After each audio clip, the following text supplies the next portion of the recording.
hablar de un tema muy controvertido. Algunos hasta han llegado a decir que sacudirá los cimientos del cristianismo convencional y el modo en el que solemos pensar acerca de Dios.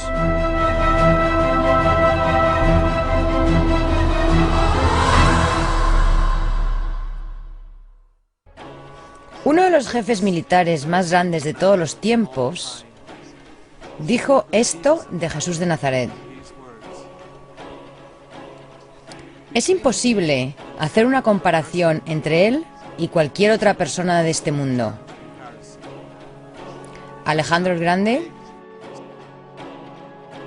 César, Carlomagno y yo mismo hemos fundado imperios. Pero, ¿en qué se basaron las creaciones de nuestro genio? En la fuerza.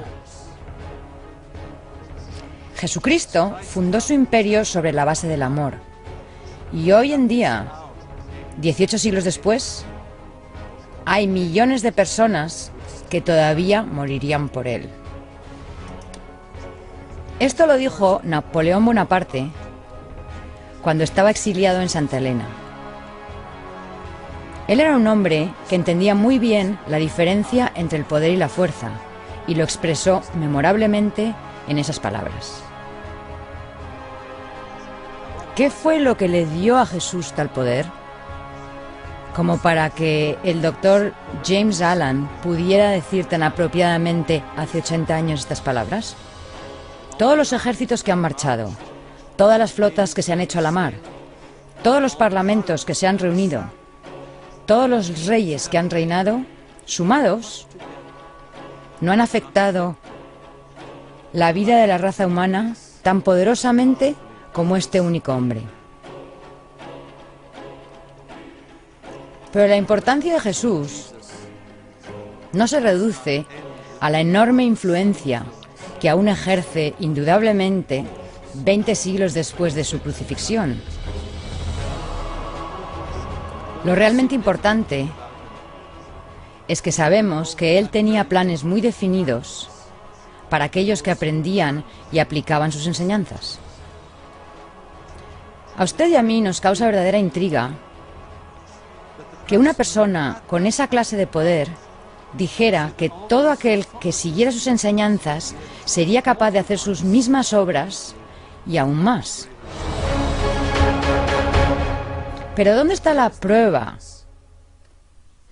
de que esto suceda en el mundo cristiano de hoy en día?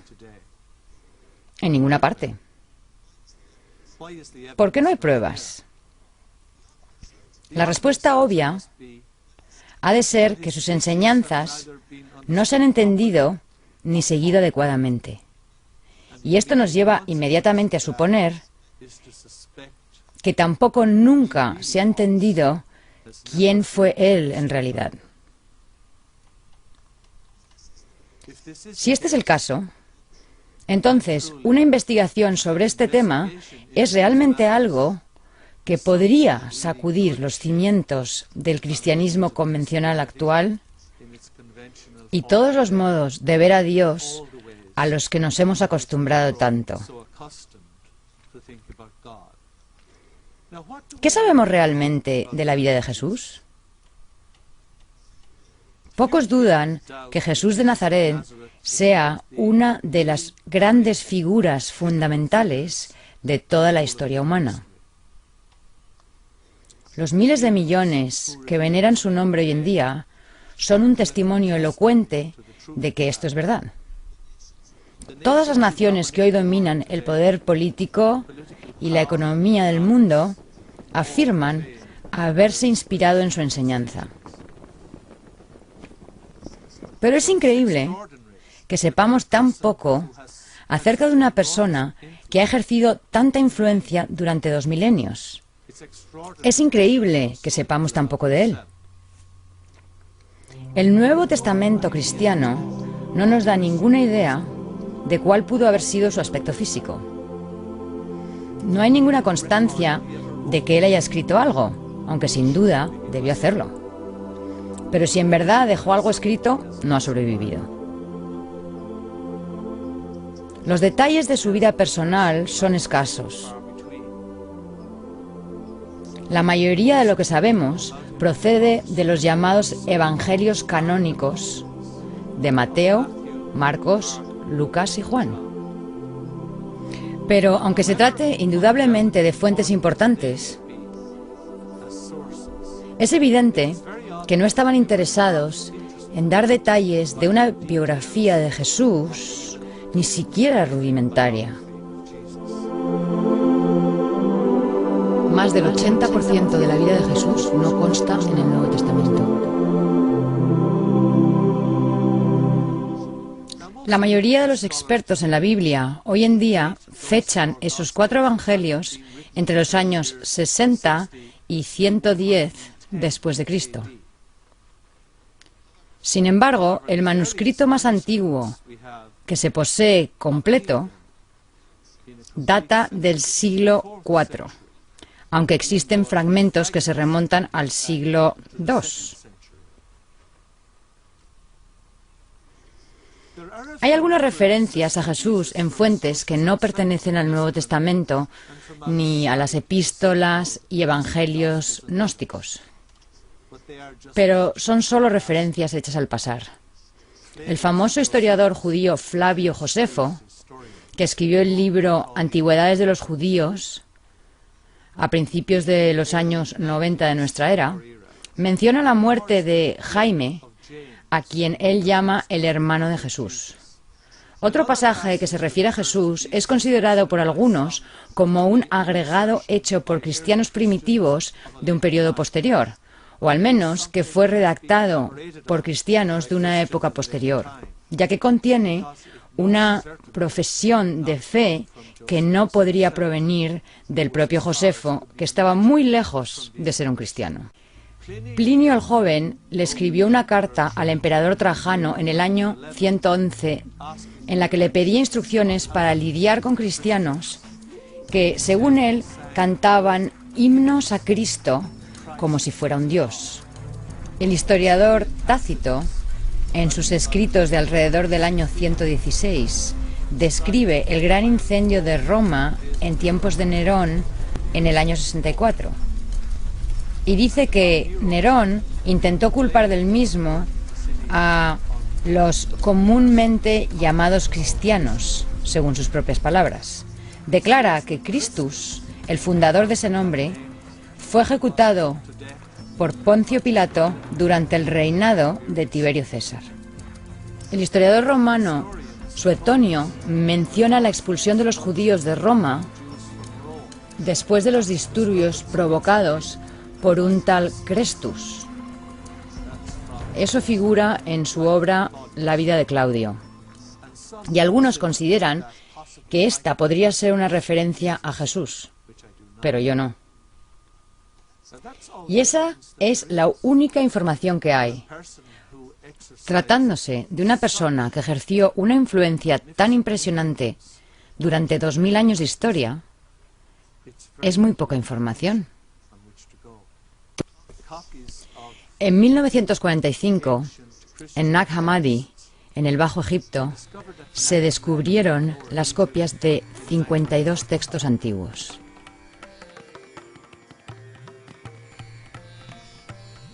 Estas copias datan aproximadamente del año 350, según la datación efectuada en las encuadernaciones. Los documentos en sí son obviamente más antiguos que las copias.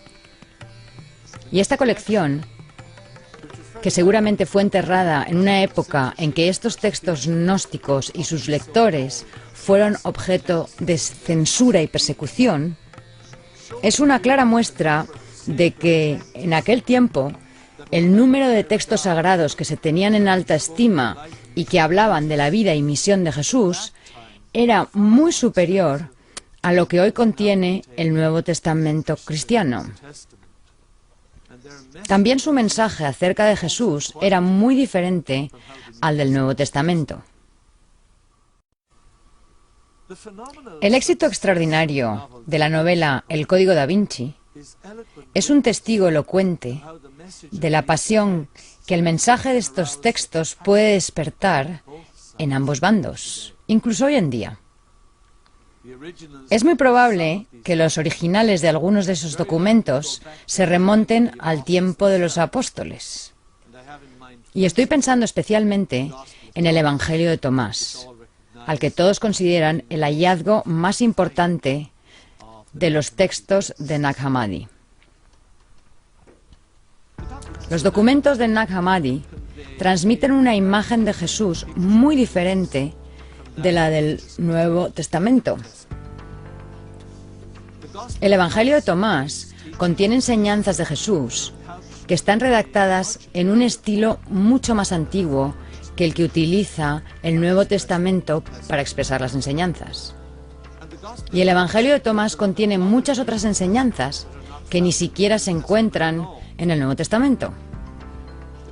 El Evangelio de Tomás es considerado el principal hallazgo de Nag Hammadi y se describe a sí mismo como el registro de las enseñanzas secretas de Jesús, que no se transmitían al público en general, sino que estaban reservadas a aquellos que habían demostrado su valía. Si es así, ¿en qué consistían estas enseñanzas? Según el Evangelio de Tomás, parece ser que estas enseñanzas estaban diseñadas para ayudar a los oyentes a convertirse en lo que se había convertido Jesús. Y en ese sentido, su enfoque es notablemente diferente al de las enseñanzas de Jesús del Nuevo Testamento cristiano. Pero por supuesto, el Evangelio de Tomás no es la única fuente de información que tenemos sobre la existencia de enseñanzas secretas de Jesús que no se transmitían a menos que se hubiera avanzado considerablemente en la aplicación de las enseñanzas públicas. En 1958, el profesor Morton Smith encontró en el monasterio de Marsaba, en el desierto de Judea, fragmentos de un supuesto evangelio secreto de Marcos. Estaban dentro de un libro medieval, en una carta escrita supuestamente por Clemente de Alejandría, quien murió alrededor del 215 después de Cristo. La carta hablaba vehementemente de mantener ocultas las enseñanzas secretas de Jesús a la masa común de los creyentes. Gran parte de la deformación que ha sufrido la figura de Jesús en la devoción popular hoy en día se relaciona con lo poco que se nos cuenta de él en los 4 evangelios del Nuevo Testamento. Incluso en esta etapa temprana empezamos a encontrar fuertes indicios de que el Nuevo Testamento no nos dice todo lo que hay que saber acerca de Jesús. Y tal vez no nos digan nada acerca del material realmente importante.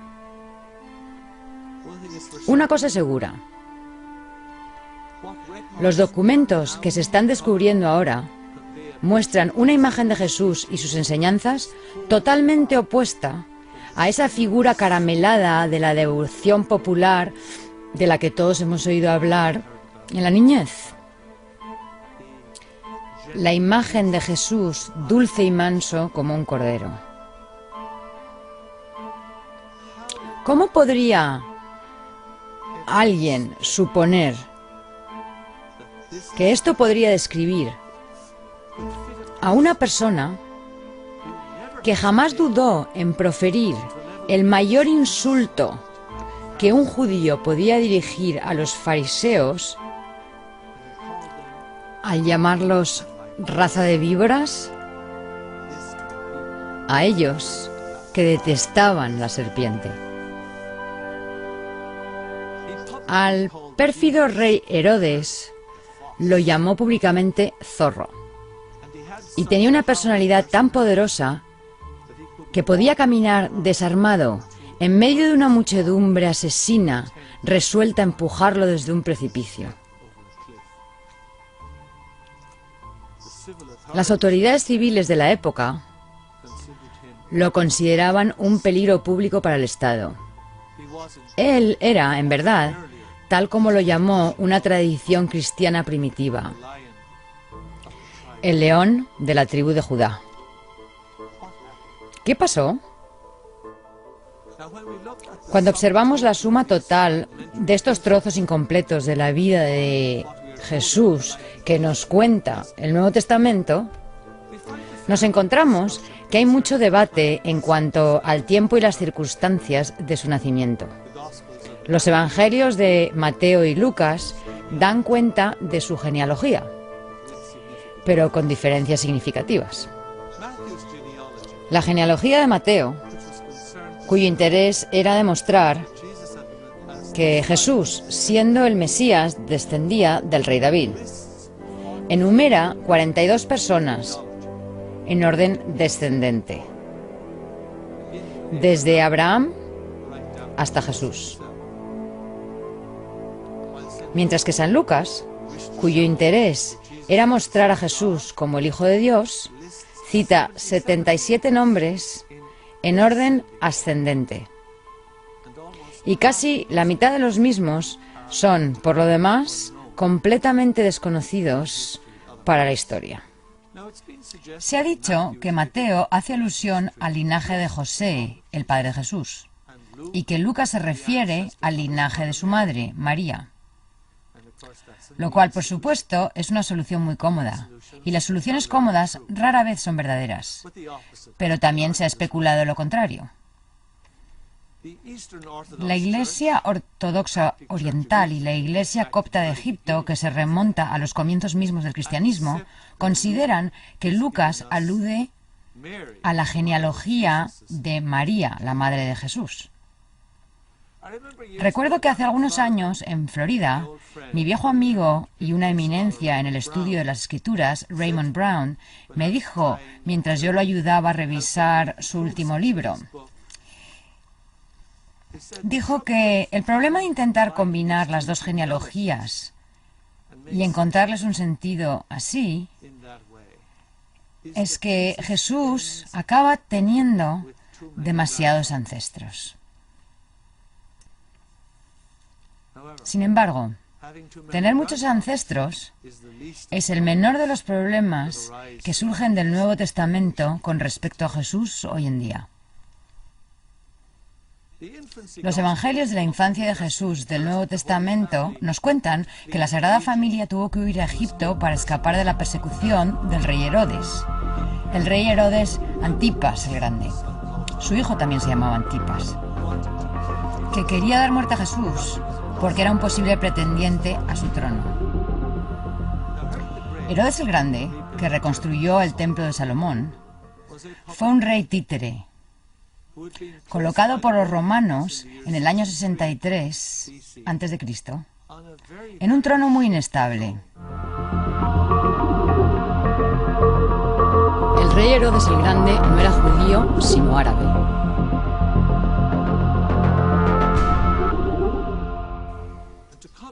La situación se complicaba aún más porque él no era judío, sino árabe.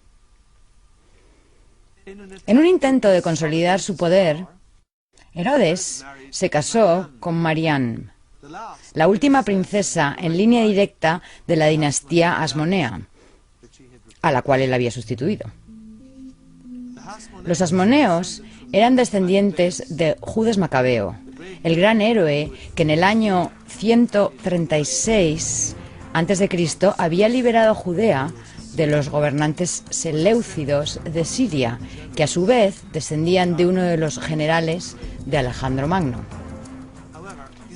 Sin embargo, en el 63 a.C. los romanos aprovecharon de una guerra civil entre los rivales pretendientes al trono de Judea y pusieron a Herodes en el trono de los asmoneos. María Magdalena también pertenecía a esa familia real, según lo demuestran testimonios del cristianismo primitivo. El Código da Vinci no hace ninguna referencia al hecho de que María Magdalena era una princesa asmonea. Sin embargo, es parte de la realidad fundamental en cuanto a su identidad. Este hecho, su relación con Jesús y que ambos fueran miembros de familias reales judías, es el tema de un próximo DVD de esta serie. Obviamente, Herodes el Grande debió sentirse muy turbado a causa del nacimiento de un niño con derecho al trono de David, como era el caso de Jesús, y como las genealogías de los evangelios se esfuerzan en demostrar. Por eso, la Sagrada Familia tuvo que huir a Egipto para escapar de su persecución. Jesús era el heredero del reino de Judea.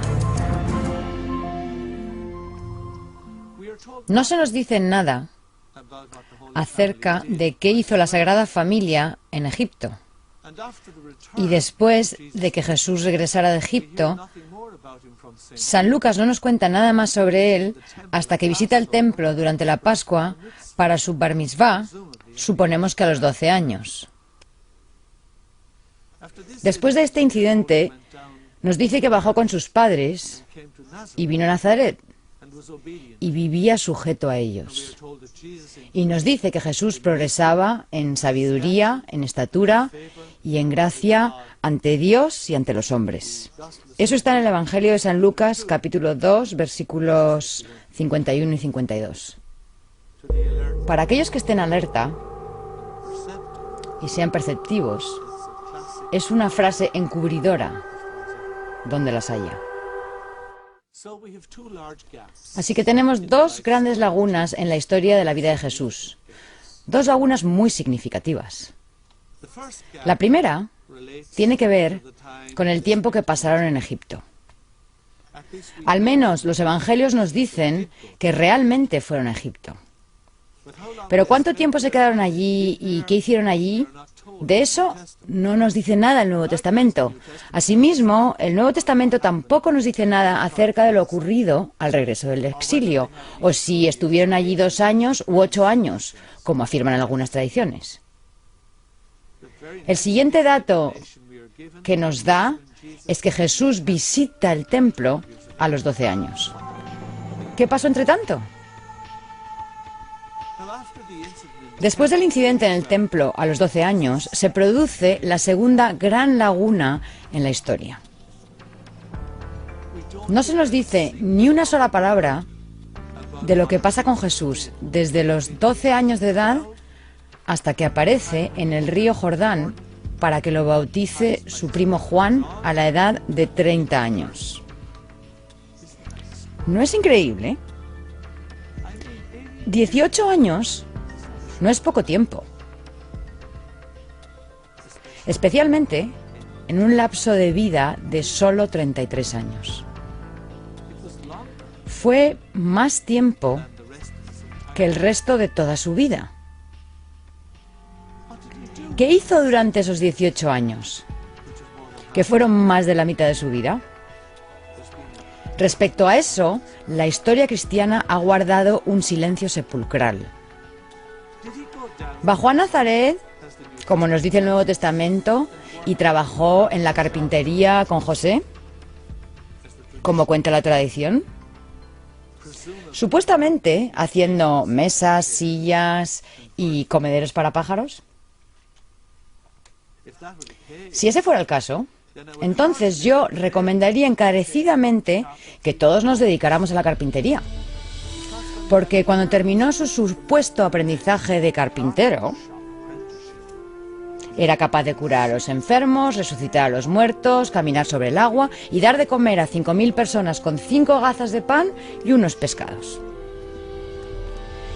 Pero creo que la verdad es un poco más compleja e interesante que eso. ¿Hay alguna razón para que no tengamos ningún dato acerca de Jesús durante esos 2 grandes vacíos de información en su vida? ¿Se debe a que no pasó nada significativo en esos años ocultos? Quizá 26 o 28 años de una vida que duró 33 años. No es una parte insignificante de su vida, por decirlo delicadamente. O la verdad es más bien que algo muy significante sucedió en esos años. ¿Y los poderes existentes no quieren que lo sepamos ahora? Así como no quisieron que lo supieran los primeros cristianos. Más del 80% de la vida de Jesús no figura en el Nuevo Testamento. Más del 80%. Tal vez el viaje hasta la carpintería de Nazaret nunca se llevó a cabo. Tal vez existe una faceta de Jesús completamente diferente de la que conocíamos previamente y que estamos descubriendo recién ahora. Y tal vez la faceta de esos 18 años arrojará muchísima luz sobre la obra que realizó después, en los cruciales 2 años y medio o 3 que duró su ministerio público en Tierra Santa. De igual modo, sus 2 estadías en Egipto aportarán una gran claridad y entendimiento al respecto también.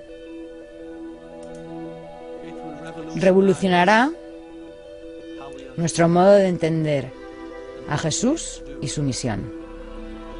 Y cómo ese mensaje es relevante para ustedes y para mí, dada su gran importancia, no solo para los cristianos, sino para todas las personas que tengan un cuerpo humano. Y efectivamente, esta información es algo que podría sacudir los cimientos del cristianismo convencional, y se merece una sacudida. Por eso ha habido tanto alboroto acerca de los interrogantes planteados por una novela como El Código Da Vinci. Entonces, veamos primero la laguna existente en la historia de su vida entre los 12 y los 30 años de edad, a saber, 18 años. Y nuestro relato gira en torno a un aristócrata ruso de nombre Nicolás Notovich, quien en 1894 publicó un libro en francés titulado La vida secreta de Jesucristo. A fines de la guerra entre Rusia y Turquía, alrededor de 1878, Notovich llevó a cabo un gran viaje con el fin de explorar el este europeo, el Oriente Medio y el Lejano Oriente. Notovich llegó a la India, Nepal, el Tíbet y el pequeño Tíbet llamado Ladakh en el año 1887. Ahora bien, a Notovich le interesaba el estudio de la gente, las costumbres, la historia y la geografía de esas magníficas tierras en las inmediaciones de los Himalayas. No tenía interés en la religión. Pongo énfasis en esto porque me gustaría que quedaran en claro los motivos de su visita allí. Durante sus viajes en el Tíbet, Notovich oyó hablar muchas veces de la existencia de unos pergaminos, no solo uno, sino varios grupos de pergaminos que hablaban de la vida de Jesús en la India en su temprana juventud. Notovich finalmente llegó a un monasterio llamado Emis, a unos 40 kilómetros de la ciudad de Leh, capital de Ladakh. El monasterio de Emis está oculto en un valle remoto a más de 3.350 metros sobre el nivel del mar. Y su remota ubicación lo ha mantenido al resguardo de la atención indeseada de varios ejércitos conquistadores a lo largo de los siglos. Notovich afirmaba que en Emis le habían enseñado una copia de un antiguo manuscrito budista que describía la vida de Jesús desde su adolescencia hasta los 26 años. Y que esos años de su vida los había vivido en la India y en el Tíbet. Notovich oyó que allí se guardaban pergaminos que contenían el recuento de las actividades de Jesús durante esos años. Al principio no consiguió ver los pergaminos, pues los lamas eran muy escrupulosos cuando se trataba de enseñarlos a extraños. Sin embargo, por cosas del destino, después de haber emprendido el viaje de retorno, Notovich se fracturó una pierna y tuvo que regresar al monasterio para recibir atención urgente. Pero durante su corta convalecencia, trabó amistad con algunos de los lamas. Y después de ganarse su confianza, por fin le enseñaron los manuscritos. Ahora bien, según Notovich, los manuscritos se encontraban en 2 grandes volúmenes encuadernados escritos en la lengua tibetana. Se trataba de traducciones cuyo original estaba escrito en la antigua lengua Pali, el idioma de Buda Gautama. A medida que uno de los lamas leía en voz alta, Notovich hizo que su propio traductor e intérprete tibetano le tradujera los pergaminos. El intérprete se los tradujo al francés.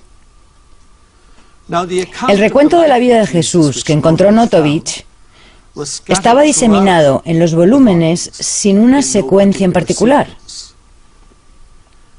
Notovich recopiló las estrofas pertinentes y las puso en orden cronológico, de acuerdo con el orden de la vida de Jesús que él conocía.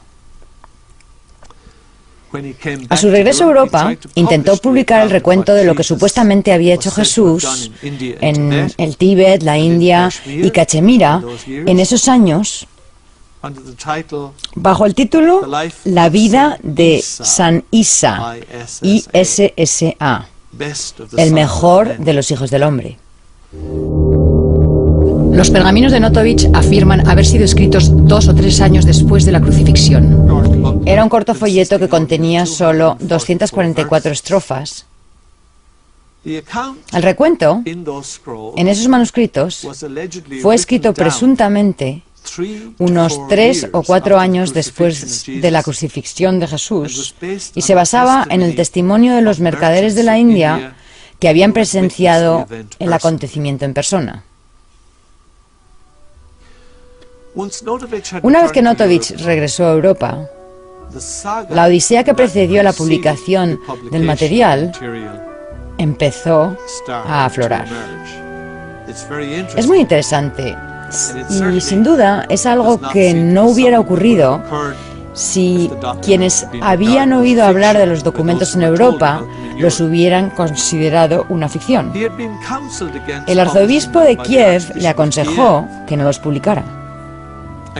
Un cardenal de Roma, cuyo nombre lamentablemente desconocemos, quien era llegado al Papa León XIII, intentó disuadirlo de que publicara las traducciones de los manuscritos. El cardenal se ofreció a comprarle sus notas si andaba corto de dinero.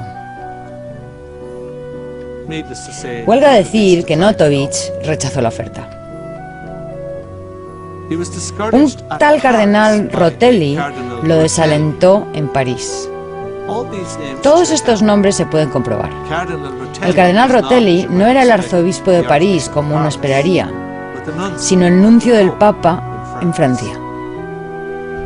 Anteriormente se había desempeñado en un cargo de menor importancia en el servicio diplomático del Vaticano en Constantinopla, Estambul actual, donde Notovich lo conoció.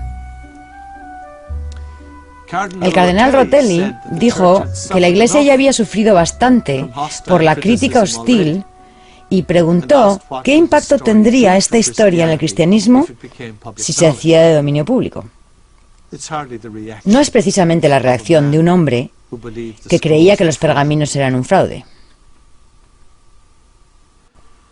En París, Notovich conoció a Jules Simon. Simon le presentó a Ernest Renan, el gran escritor francés y autor de una de las primeras obras de gran erudición acerca de la vida de Jesús.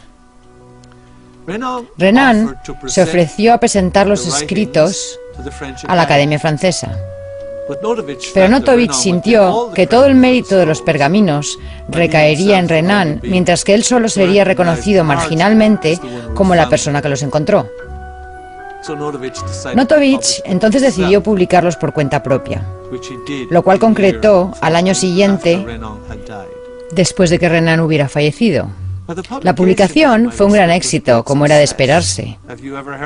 ¿Habían oído hablar de estas publicaciones anteriormente? Yo no, desde luego. Eso dice mucho. Aparecieron 8 ediciones en Francia el primer año. E inmediatamente aparecieron 3 versiones en inglés en los Estados Unidos. Pero a raíz de la difusión de su obra, Notovich llegó a ser uno de los hombres más odiados de Europa en el aspecto religioso, ya que gran parte del contenido de ese corto folleto desafía los baluartes de la ortodoxia intransigente de muchas religiones. Los ataques comenzaron casi de inmediato. Y por supuesto, hubo alegatos de que él no había estado nunca en la India o en el Tíbet. Algunos sostenían que Notovich no había visitado nunca el monasterio de Emis. E incluso negaban que existiera ese lugar y obviamente tampoco sus pergaminos. En octubre de 1894, muy poco después de su publicación, el profesor Max Müller, catedrático de Lenguas Europeas Modernas y Filología Comparada de la Universidad de Oxford, un orientalista de renombre que había traducido el Bhagavad Gita y los Upanishads por primera vez al inglés, emprendió el ataque a Notovich en un artículo publicado en la revista 19th Century. Müller estaba convencido de que el libro de Notovich, titulado La vida secreta de Jesucristo, era un fraude. Y ni siquiera tenía la certeza de que Notovich hubiese estado en el Tíbet, y mucho menos en el monasterio de Emis. Notovich respondió exhaustivamente a los argumentos de Müller en su prefacio a la edición inglesa de los manuscritos, publicada un año después, en 1895.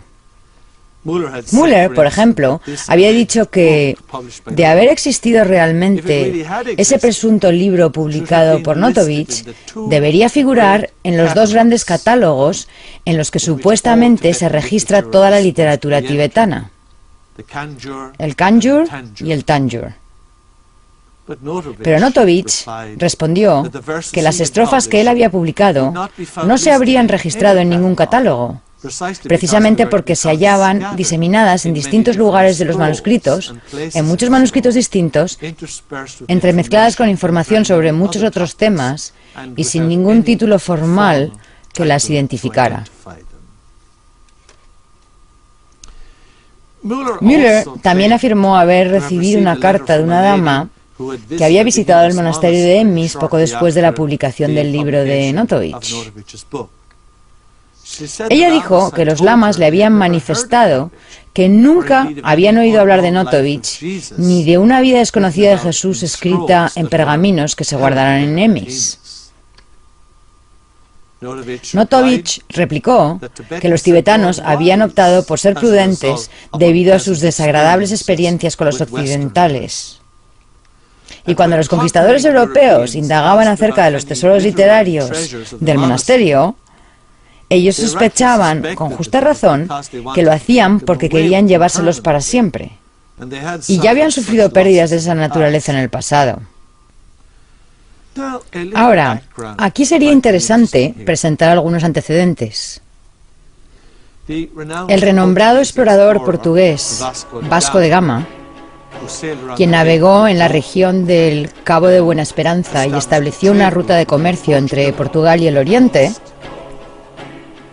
arribó a la costa oriental de la India a fines del siglo XV con una combinación de equipamiento poco común, buques de guerra y sacerdotes.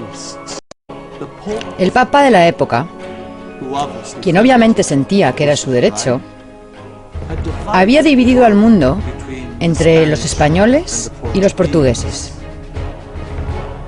Y en esa división, el Oriente había sido adjudicado a los portugueses. Era para los hindúes el primer contacto externo con las enseñanzas de Jesús desde que el apóstol Tomás llegara allí 1500 años antes. Vasco de Gama encontró 20 barcos mercantes a su llegada al puerto de Calicut. Era una ciudad más grandiosa que su propia ciudad natal de Lisboa, en Europa. Saqueó las embarcaciones y capturó a 800 prisioneros. Luego ordenó que les cortaran las manos, orejas y narices, y todos los pedazos amputados fueron amontonados en un bote. El brahman, que había sido enviado por el Zamorín, el jefe de la ciudad, para negociar con de Gama, recibió el mismo trato. Y luego fue enviado de regreso con los pedazos mutilados, junto con una nota de Vasco de Gama, donde se sugería al Zamorín que preparara un curry con los pedazos humanos que estaban en el bote. Cuando el Zamorín envió a otro brahman para que intercediera por la paz con de Gama, a ese emisario le cortaron los labios y las orejas. En su lugar, le cosieron las orejas de un perro, y el brahman fue enviado de regreso en ese estado. El brahman se había presentado acompañado de 3 muchachos, 2 de los cuales eran sus propios hijos, y el tercero su sobrino. Los niños fueron ahorcados en la verga del barco, y los cuerpos fueron enviados de regreso a la ciudad. Este fue un triste reencuentro con quienes profesaban ser leales a las enseñanzas de Jesús. La Iglesia profana 600 templos hindúes.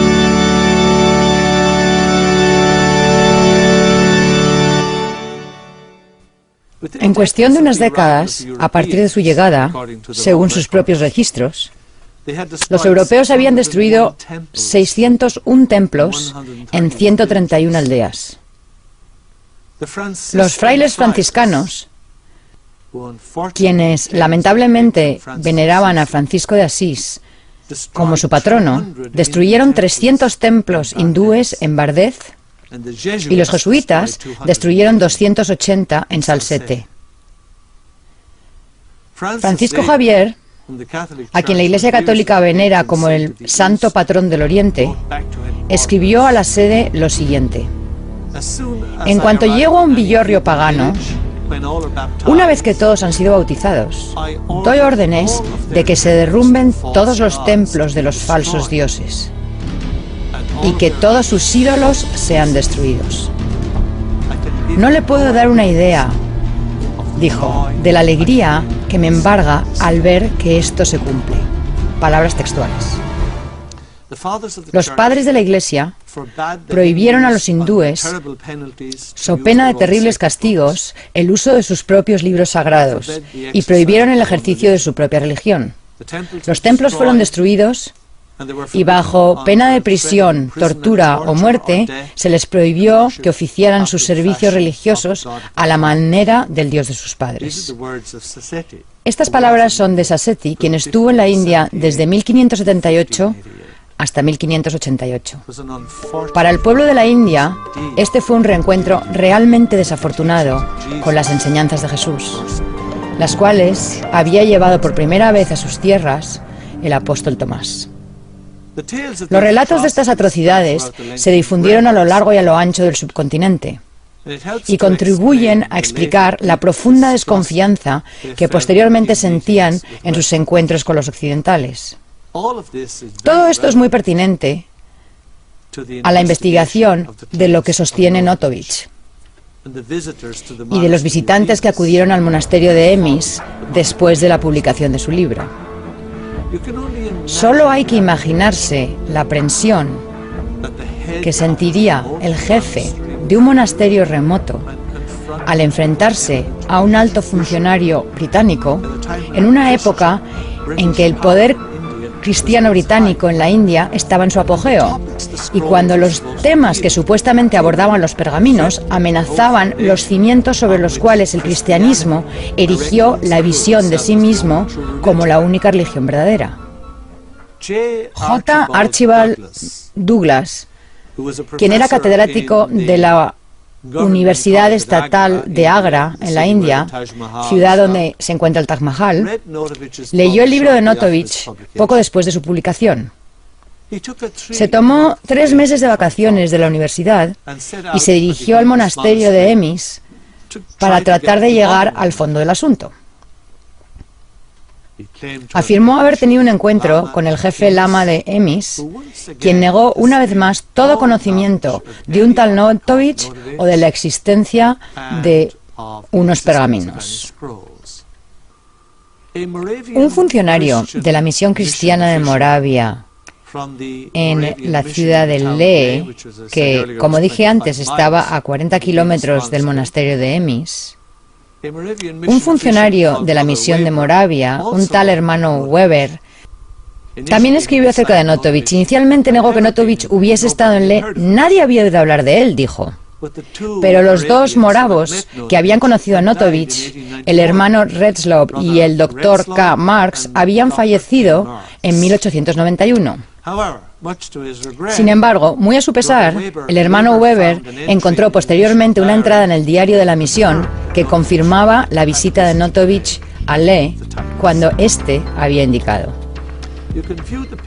Se puede ver la página del diario de la misión que registra la visita de Notovich.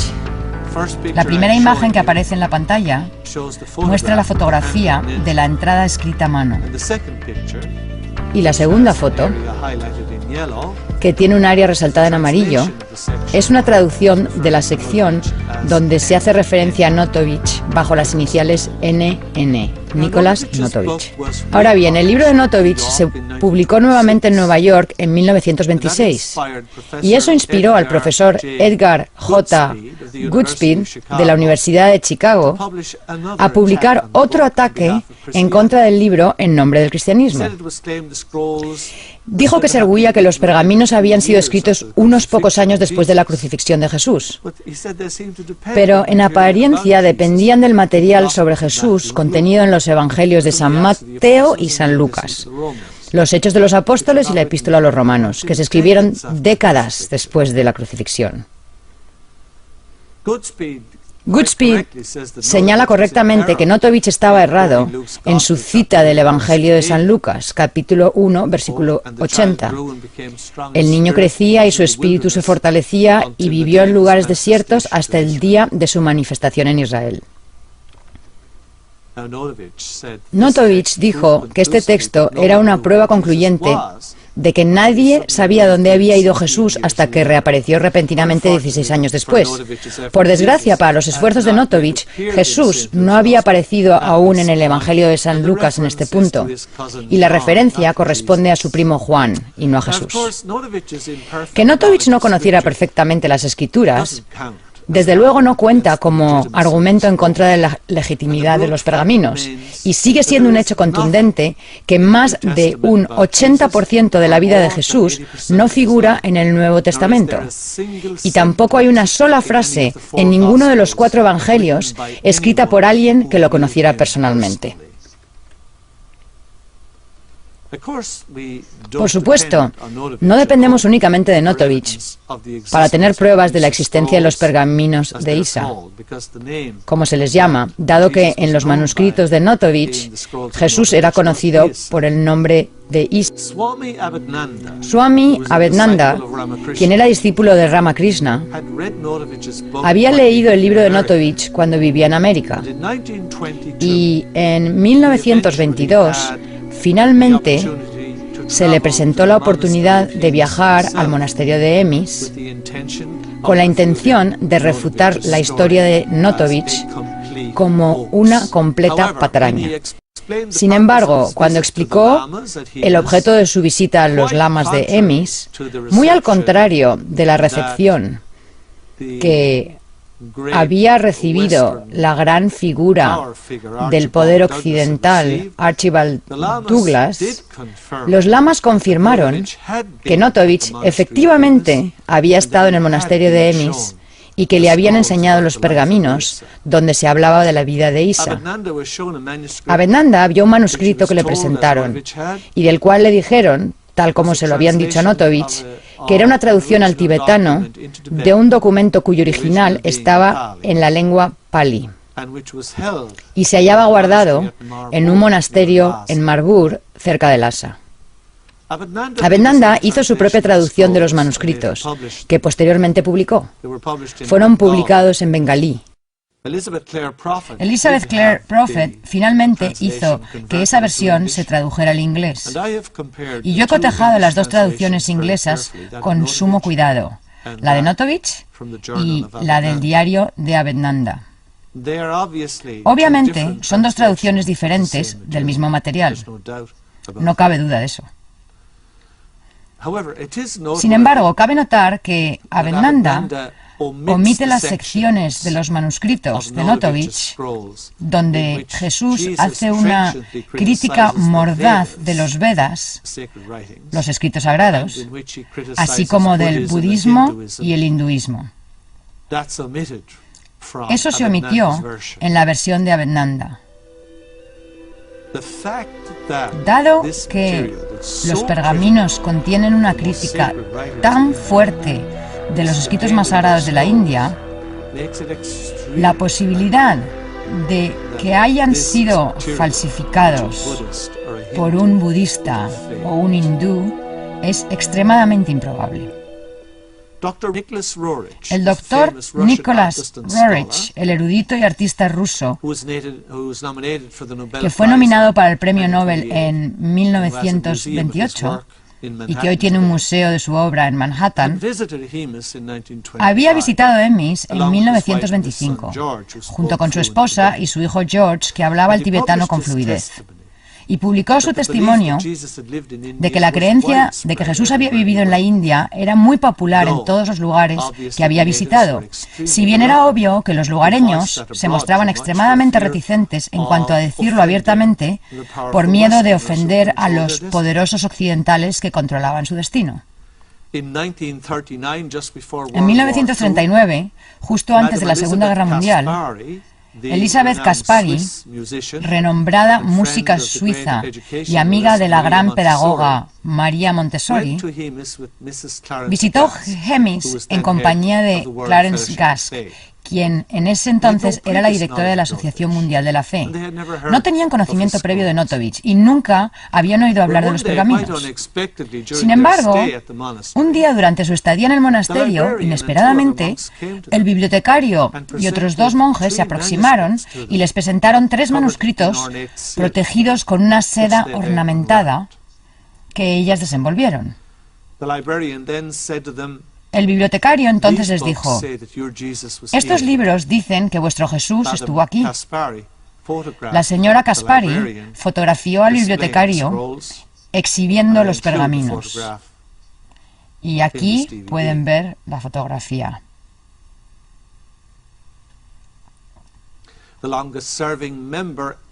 El miembro con más años de servicio en la historia de la Corte Suprema de los Estados Unidos, el juez William O. Douglas, visitó el monasterio de Emis en 1951.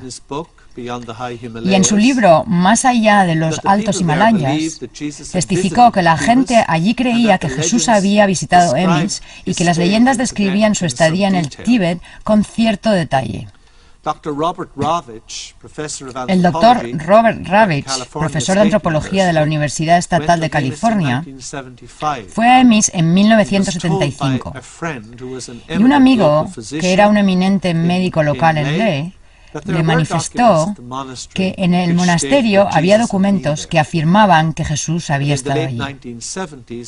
A finales de los años 70, Edward F. Novak se hallaba de visita en Emis cuando un monje le confió que un pergamino que relataba la vida de Jesús en la India estaba guardado bajo llave en la bodega. Finalmente, Shri Dayamata, quien era presidenta del Self-Realization Fellowship, fue a la India en 1959 y entrevistó a Sri Bharati Krishna Tirtha, uno de los principales líderes espirituales de la India. Este manifestó que Jesús había pasado un tiempo en la India y afirmó que él mismo había estudiado los antiguos registros que figuran en los archivos del templo de Puri, Jagannath, los cuales confirmaban estos hechos. Puri está al sudoeste de la actual ciudad de Calcuta.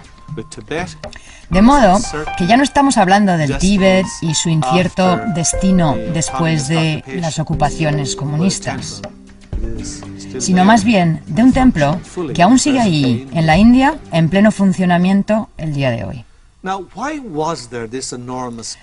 Ahora, ¿a qué se debía esta enorme polémica con respecto al descubrimiento de Notovich? ¿Y por qué se intentó refutar sus declaraciones con tanto furor?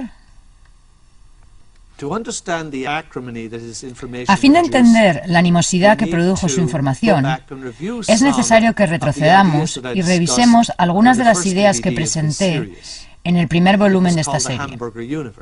Se llamaba El universo hamburguesa, y ello nos ayudará a comprender las inmensas repercusiones de esta información de Notovich para el mundo cristiano convencional.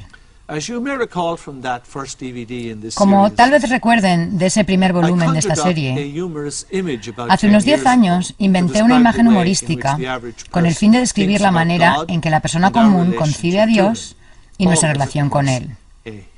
Por supuesto, es siempre un Él. A esa imagen que inventé la denominé el universo hamburguesa. Surge de nuestra propensión a identificar a Dios como alguien que vive allá arriba en el cielo, así que cuando le oramos a Dios, miramos instintivamente hacia arriba. La gente de Australia mira en la dirección opuesta. Nos quedamos con esta imagen de que la morada de Dios, el cielo, está encima de nosotros, la tierra está en el medio, y el mundo inferior, del infierno, el purgatorio y el limbo, está debajo. ¿Por qué asumimos que Dios es como una persona?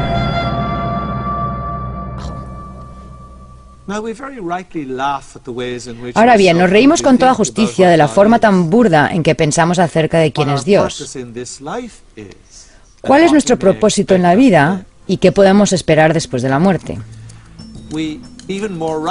Y deberíamos reírnos aún más de nuestra imagen sensiblera y empalagosa de que el cielo está en la parte de arriba del universo hamburguesa. Y sin ninguna duda deberíamos reírnos de la peculiar idea de un infierno de tormentos eternos formado por desiertos de hielo o lagos de fuego ardiendo. Y se nos pide inexplicablemente que aceptemos que esto fue creado por un Dios cuya naturaleza es el amor infinito. ¿Qué es lo que inconscientemente suponemos que es Dios? Hay que enfatizar la palabra inconscientemente. Si los elefantes pensaran en Dios, probablemente pensarían que Dios es un elefante. Las hormigas, con toda seguridad, pensarían que Dios es un insecto. Entonces me imagino que no ha de ser una gran sorpresa para nosotros el que los seres humanos hagamos otro tanto. E intentemos representar a Dios como una persona, un ser humano. Él, por supuesto, ha sido convenientemente agrandado y purgado de las limitaciones humanas obvias, pero aún es un ser humano. Así es como pensamos en Dios. Y eso no es lo que Dios es. De hecho, en algunas tradiciones religiosas actuales, se representa a Dios como una persona bastante vil, con la que hay que congraciarse incesantemente mediante la obediencia y la adoración, y por lo que sabemos, Él ha sido así desde el principio de la historia. Ahora, no cabe duda de que Dios no es un ser humano agrandado. Y tampoco mejoramos mucho las cosas al llamar a Dios ella en vez de él o ello. Pues todas estas categorías, masculino, femenino y neutral, pertenecen a los planos de existencia que nosotros habitamos y en los cuales Dios, tal como lo concebimos, no habita. Estas son las ideas del universo hamburguesa. Dentro de los límites de nuestros empobrecidos pensamientos, palabras e ideas, Dios se ve mucho más acertadamente como un verbo, en vez de un sustantivo. Mucho más como una energía que lo impregna todo, poderosa, personal y consciente, en vez de una suerte de amo temible